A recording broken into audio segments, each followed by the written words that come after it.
Hi everyone, welcome to my vlog. So for today's video, meron po tayong bagong toy, bagong pang vlog. So meron tayong bagong labas na Narzo 50A Prime. So ito po yung bagong labas ni Realme. So yung pinanggagamit ko ng pang video ko is Realme C12. So medyo matagal na po yan at matibay po talaga yung Realme gamit yung Realme na phone.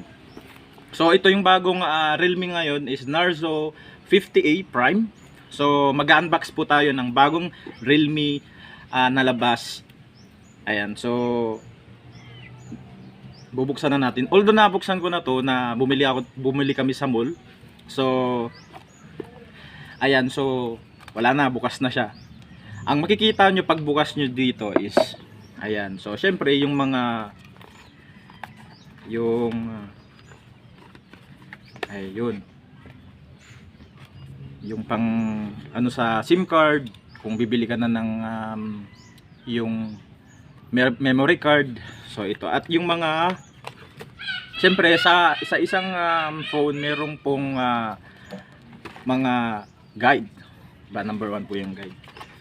Then maganda dito sa nagustuhan ko dito sa cellphone na to, yung para siyang iPhone style yung kanyang cellphone. So ayan,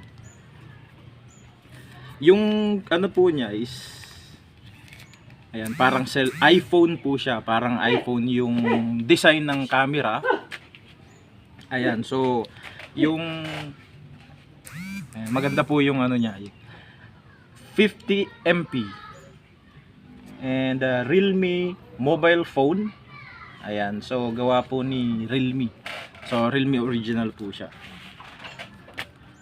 Then ang ipapakita ko po yung kanyang spec, kumbaga kung ilan yung makakarga, kung ilan yung ano niya.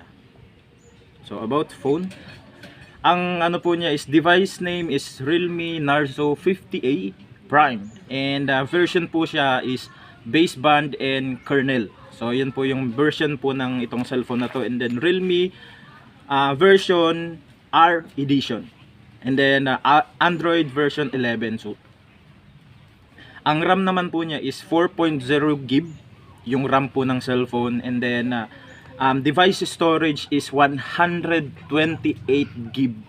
So mas mataas po siya sa aking cellphone na pinangbibideo ko is Realme C12. Meron lang siyang 20 GB lang siya. So malaki po yung kinakakargahin ng cellphone na to. And then user agreement, privacy policy, and more. So SIM card, ang model niya is RMX3516. So yun po yung ano niya.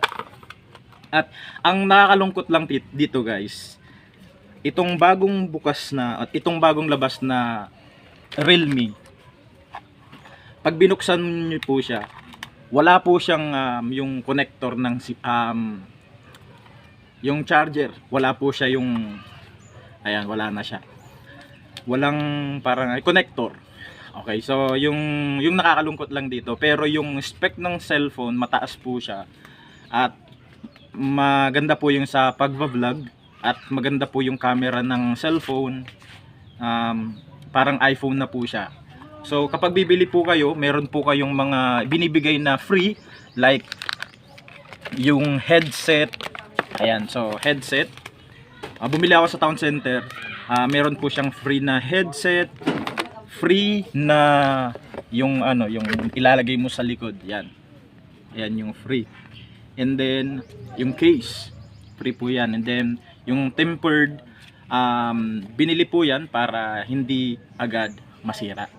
So sa mga nagbabalak na bumili ng bago nilang cellphone, bili na po kayo ng Narzo 50A Prime.